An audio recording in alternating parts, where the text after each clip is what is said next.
Joel 2 del 12 al 17. Joel 2 del 12 al 17.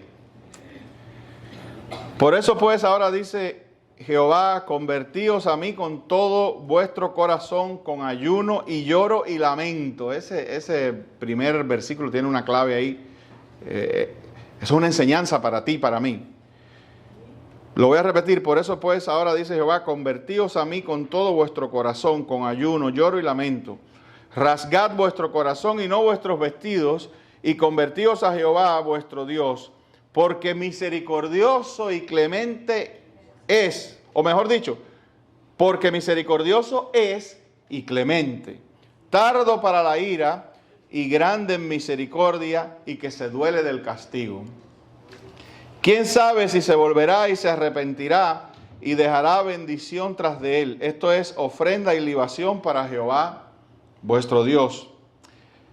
Tocad trompeta en Sión, proclamad ayuno, convocad asamblea, reunid al pueblo, santificad la reunión, juntad a los ancianos, congregad a los niños y a los que maman. Salga de su cámara el novio y de su tálamo la novia.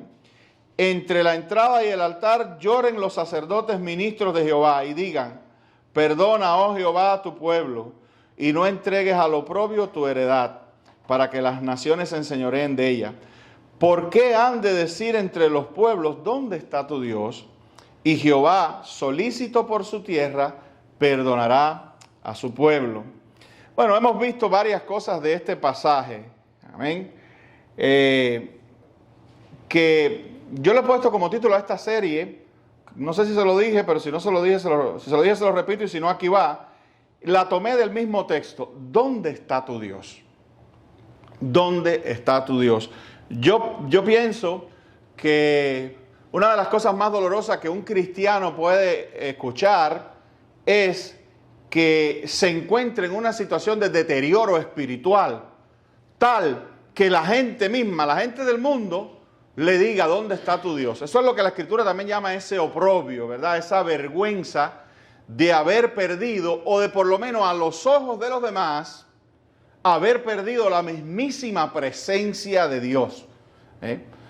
Yo me he dado cuenta que a veces esa sensación, aún a nosotros los cristianos, nos invade, ¿no? De que sentimos que hemos perdido la presencia de Dios, sentimos que hemos perdido esa salud espiritual, esa vitalidad espiritual que una vez tuvimos.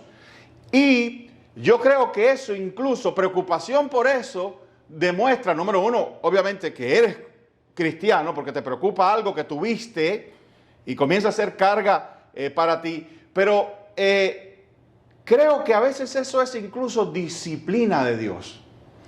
Disciplina de Dios en ocasiones es ponernos bajo un estado espiritual donde nos parece que Él no está, o que Él se ha alejado de nosotros.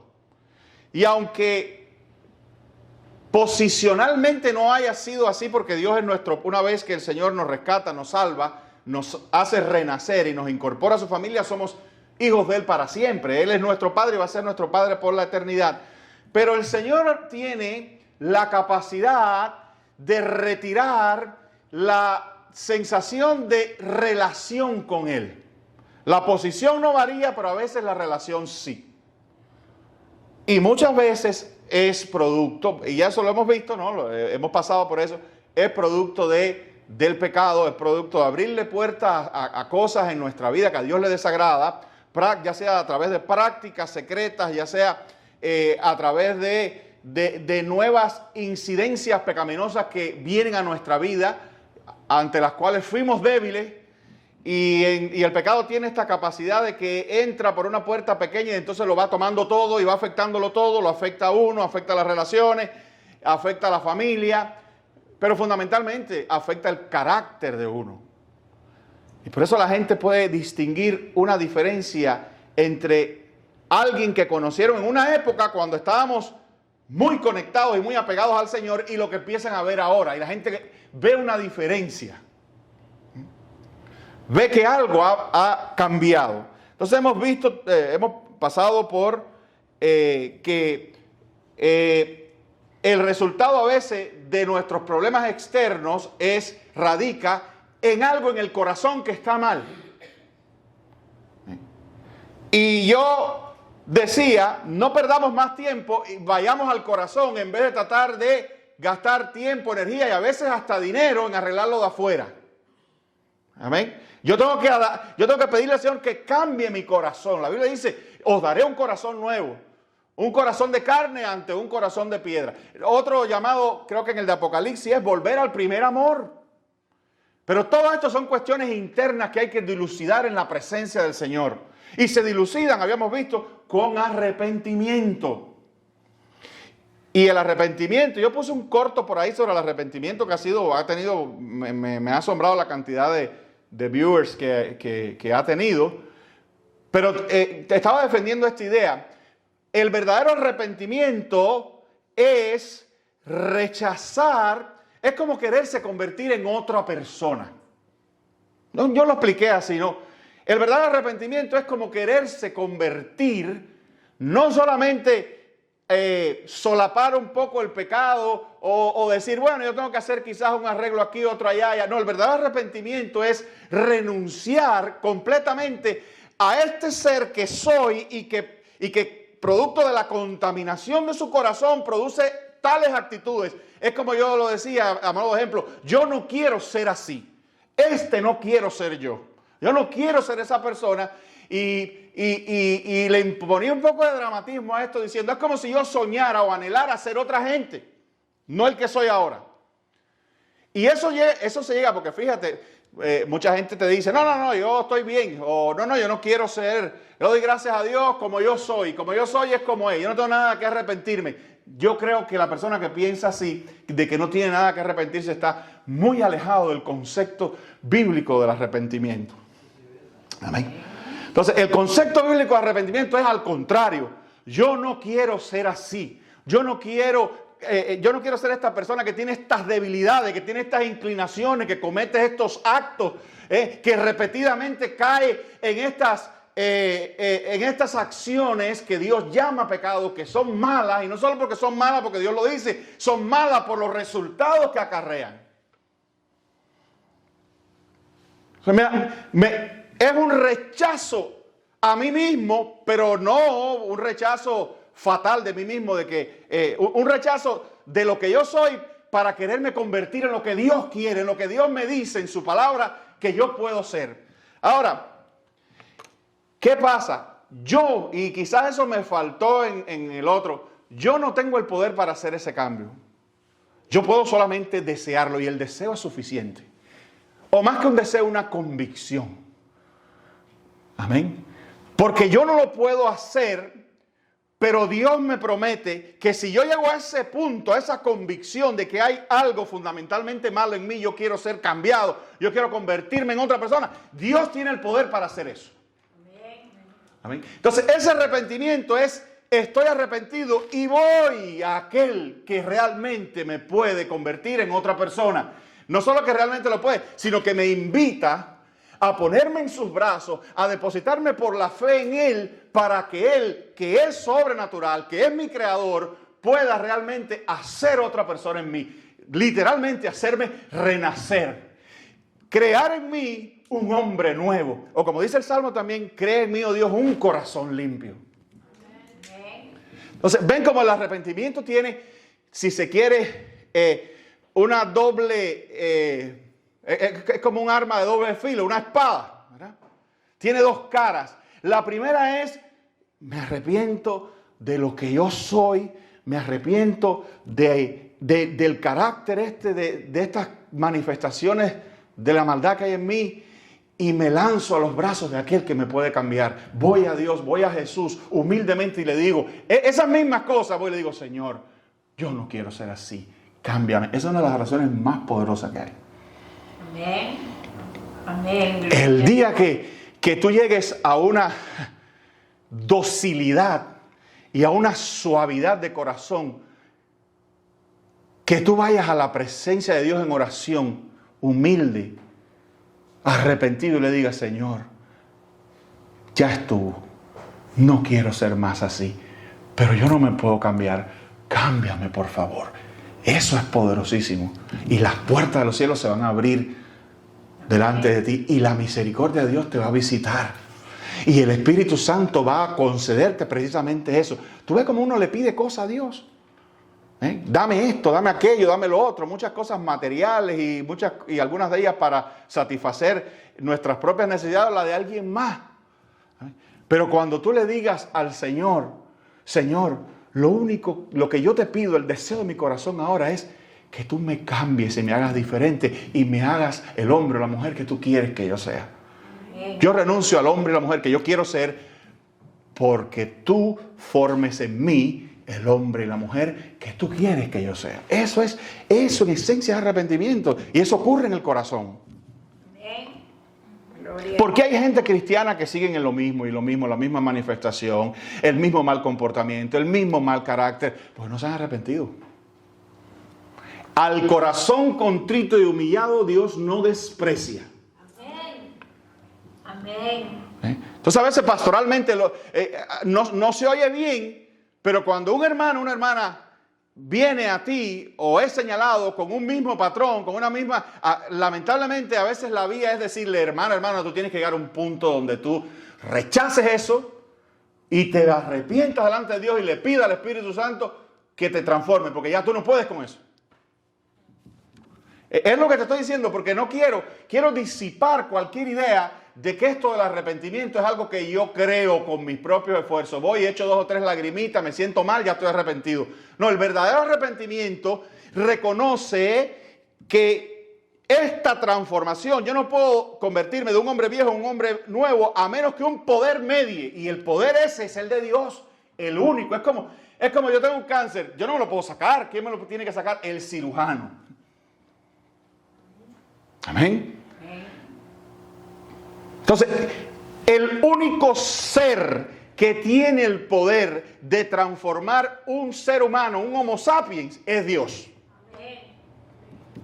Ese poder no existe, no está en las consultas de los psicólogos, no está en los buenos consejos de los sabios, no está bajo las enseñanzas de los gurús, los chamanes y toda la gente pagana que existe. No, quien solamente puede cambiar su criatura es el Creador mismo. Amén. Y Dios lo hace. Porque hay cristianos que efectivamente tú puedes ver un cambio en ellos. Amén. ¿Por qué? Y no estoy hablando de perfecciones, porque esto es un proceso. Dios no nos ha prometido de que vamos a ser completamente perfectos de un día para otro. Dios dice que nos va a introducir en un proceso maravilloso donde Él, fíjate que es una cosa interesante, Dios te permite que tú disfrutes los resultados de tus propios frutos. ¿Verdad? A veces estamos aquí en la tierra y el tiempo pasa y tú dices, bueno, ¿y por qué Dios, cuando yo me convierto, ya no me lleva directo? Bueno, hay muchas respuestas para eso, empezando porque Dios no ha terminado con la humanidad. O sea, Dios no va a terminar con la humanidad el día que tú te conviertes, porque faltan otros. Pero Dios, junto con tu conversión, trae un propósito. Tu conversión está conectada a la de otros. Y tu conversión está conectada con el propósito de Dios de dispersar las virtudes del reino de los cielos en la tierra. De que haya más gente, habiendo en este mundo más gente como tú o como yo, o como los transformados de los redimidos, el mundo es mejor. O sea, somos la sal de la tierra. ¿Para qué son esas palabras? ¿Verdad? Vamos a tener fruto a 100, a 600, qué sé yo. ¿Para qué son esos? ¿Para quiénes son esos frutos? Para los demás. Tenemos algo que dar. Pero aparte de eso, también tienes el privilegio y el placer de asistir a tu propia transformación. Tienes el privilegio y el placer de asistir a tu propia transformación. Dios te va a permitir que veas tu propio fruto y le des gloria. Amén. Y te sientas bien. Porque se siente bien contemplar en nuestras propias vidas los cambios. Amén. Se siente bien mirar atrás y decir, gracias Dios mío, porque yo era así o yo era asado, pero ya no lo soy. Y gracias por estas nuevas virtudes y estas nuevas influencias que han salido en mí, que yo no las tenía. Cualquiera de nosotros puede mirar atrás su camino en el Señor y decir, yo no me imaginé jamás que Dios me iba a llevar a esto que soy.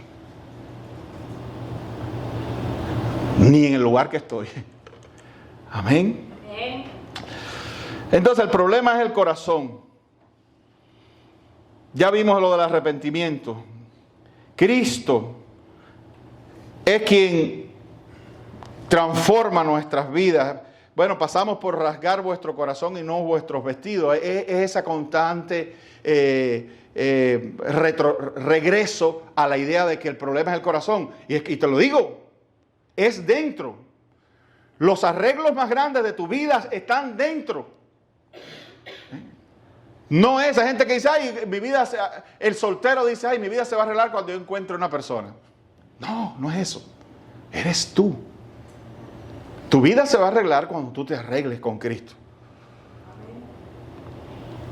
Bien.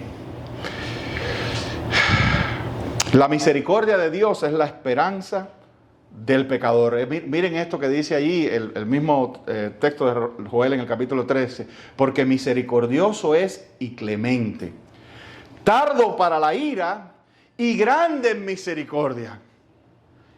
Fíjate lo que está diciendo Dios. Hay textos donde Dios nos dice cómo Él es. ¿Y por qué yo quiero saber cómo Dios es? Pues no, porque tú no quieres saber. Tú vas a empezar una relación, una amistad o una relación de pareja o lo que sea, y tú no quieres saber cómo esa persona es. Claro, todos queremos saber cómo aquella persona con la que nos relacionamos es. Y Dios en la Escritura nos dice cómo Él es, para que cuando alguien venga y te proyecte imágenes desfiguradas de Dios, tú puedes decir, no, Dios no es así. Y este texto dice que Dios es por naturaleza misericordioso es y clemente. Tardo para la ira. A veces eso lo tenemos al revés. A veces hay gente que piensa que Dios es rápido para la ira. Si Dios fuera rápido para la ira no estuviéramos aquí. Porque cuán tardo ha sido Dios y paciente con nuestros propios pecados. Y cuánta de esa clemencia nosotros hemos recibido una y otra vez y otra vez. Pues con amor eterno te he amado, por lo tanto te prolongué mi misericordia. Dice Jeremías, tardo para la ira y grande en misericordia. Quiere decir que Dios tiene una enorme cantidad de misericordia para ti, amplia, espaciosa. Es como un gran y maravilloso palacio en el que nunca se te van a agotar las habitaciones para recorrer las habitaciones de su misericordia. Desde lo más simple a lo más complejo. Entonces, nunca permitas que el diablo te diga que hay algo que la misericordia de Dios no puede cubrir en tu vida. No existe. Tú puedes ir con cualquier tipo de pecado a su presencia, lo más horrible, lo más innombrable. Misericordioso y clemente es Jehová. Empezando porque no hay ningún pecado, por horrible que sea, que Dios no lo conozca. No lo digo cuando digo que no lo conozca, no me refiero a experiencia, me refiero a saber que tú lo has hecho. O a saber que ese tipo de práctica existe. Amén. Entonces, Dios hay solución para estas cosas.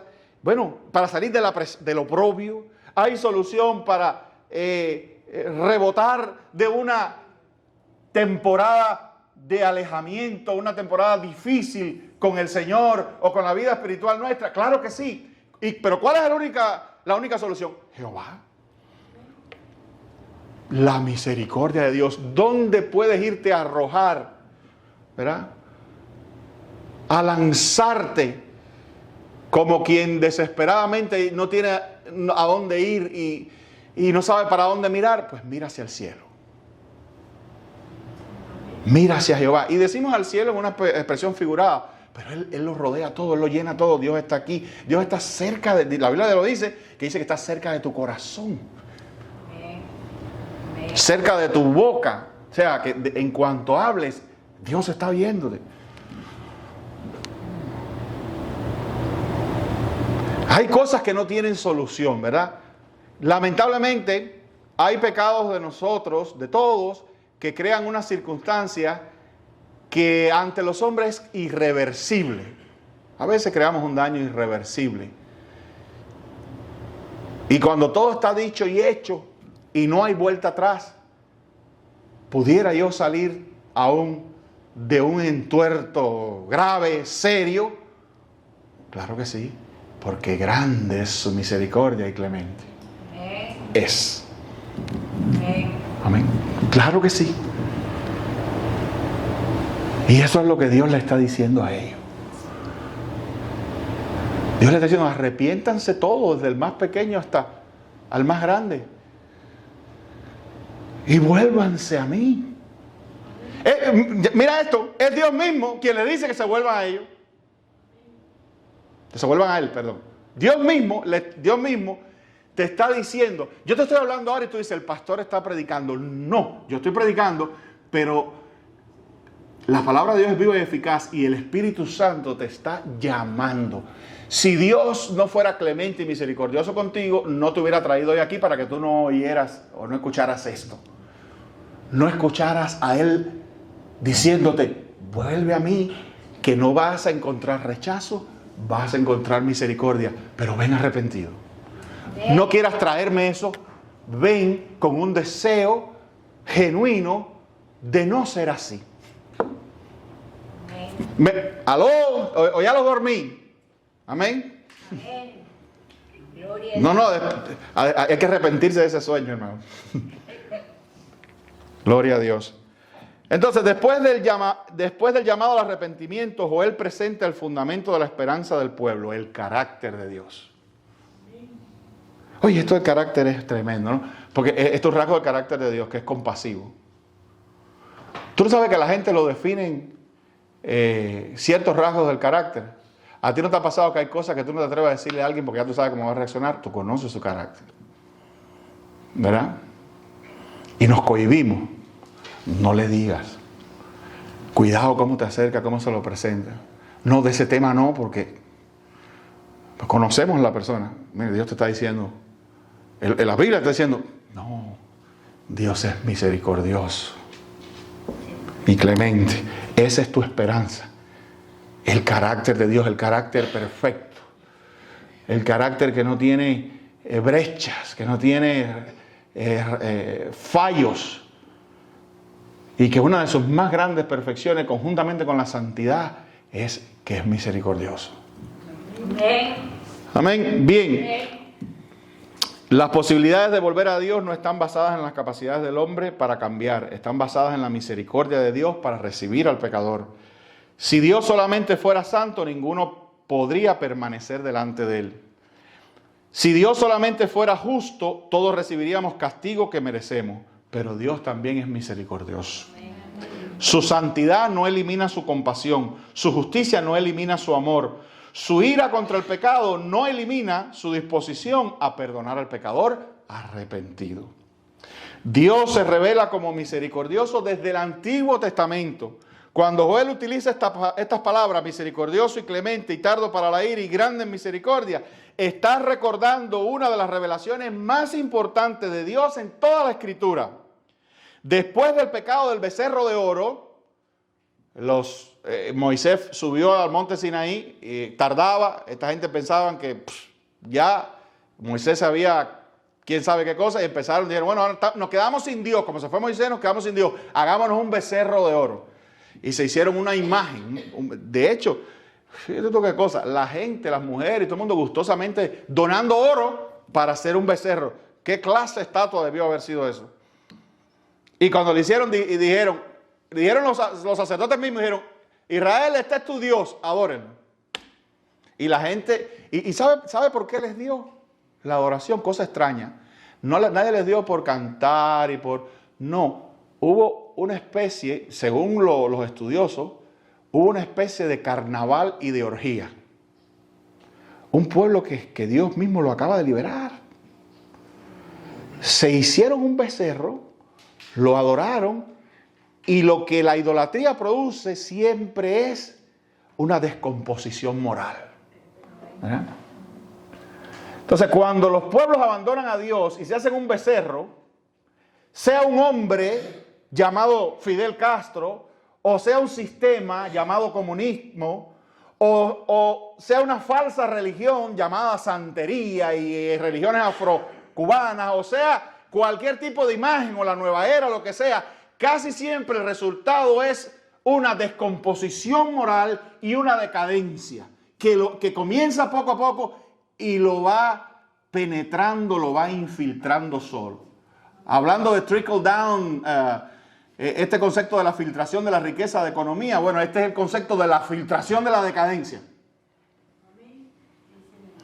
Vuélvete idólatra y pagano y de esos van a ser tus resultados. Vuélvete a Dios y dice la Escritura, y Dios sanará tu tierra, perdonará tus pecados y traerá bendición y prosperidad. Y dice la Escritura, y será el pueblo, ese pueblo que haga eso, su especial tesoro. Amén. Amén. Yo quiero ser, y quiero que mi pueblo, y quiero que mi iglesia, y quiero que mi nación y las naciones de ustedes sean el especial tesoro de Dios. No un grupo, una nación pagana adorando hombres y falsos dioses, y maquetas y construcciones humanas, e imágenes de yeso, de metal, e ideas locas que no llevan a nada. Y que son por naturaleza incluso antihumanas. Bien. Amén, queridos hermanos. Amén.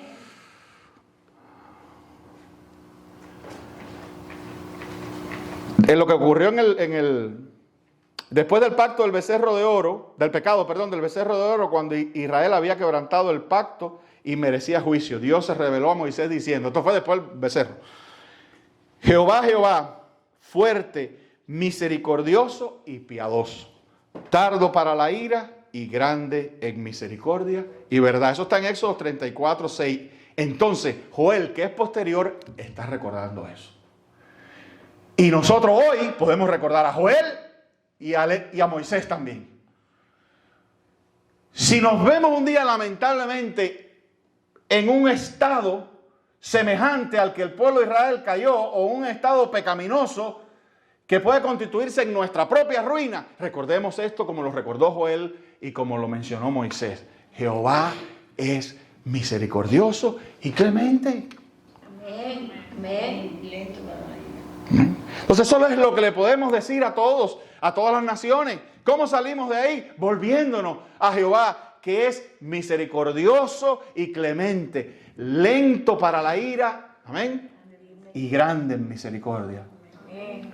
Amén. Y la misericordia de Dios es tan grande que a veces el pecado parece grande, pero la misericordia de Dios viene como un tsunami purificador y se lleva toda la basura y todo lo sucio y lo deja todo reluciente y limpio, empezando por las personas.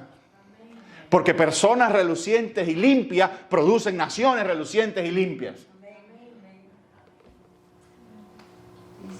Amén. Amén. Entonces volvámonos a Jehová. Volvámonos a ese Dios. Amén. Entremos a su presencia. Querido hermano, hermana, entra a su presencia y dile: Señor, perdóname. Me arrojo. Señor, lo que hice fue terrible, pero me arrojo a tu misericordia porque no tengo a dónde ir. No puedo encontrar ese perdón en ningún lugar, solamente en ti. Amén.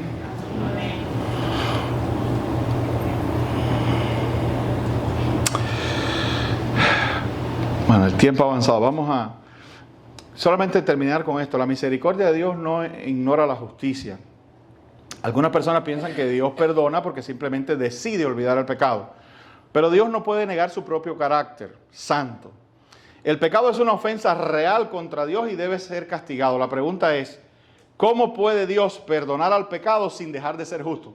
Es un conflicto, ¿verdad? Es una paradoja. A ver, Dios es santo, bárbaro. Dios es justo, perfectamente santo, perfectamente justo y perfectamente misericordia. ¿Y cómo reconciliamos todo eso? La misericordia de Dios no significa que el pecado quedó sin castigo. Significa que Dios mismo proveyó el sacrificio, el castigo que queríamos.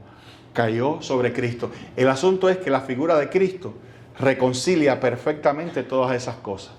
En la muerte de Cristo, Dios es santo, Dios es justo y Dios es misericordioso. Por eso Cristo es tu vida. Porque Dios decidió resolver tus problemas en una persona, en un ser especial, profetizado, enviado desde los mismos cielos, provisto por Dios mismo a la tierra como el Salvador. Completamente hombre y completamente Dios. Y ese hombre fue sin pecado y aún así murió en una cruz y resucitó al tercer día. Antes de morir pronunció esa famosa frase, consumado es, que tiene que ver contigo y conmigo. Entonces en Cristo Jesús, Dios fue justo, Dios fue santo porque no toleró el pecado, Dios fue justo porque castigó el pecado, amén, y Dios fue misericordioso porque quitó el pecado de ti. Dios te mandó un sustituto. Dios mismo vino, se revistió de cuerpo, la Escritura lo dice, y vino a una cruz a reconciliarte consigo. Amén.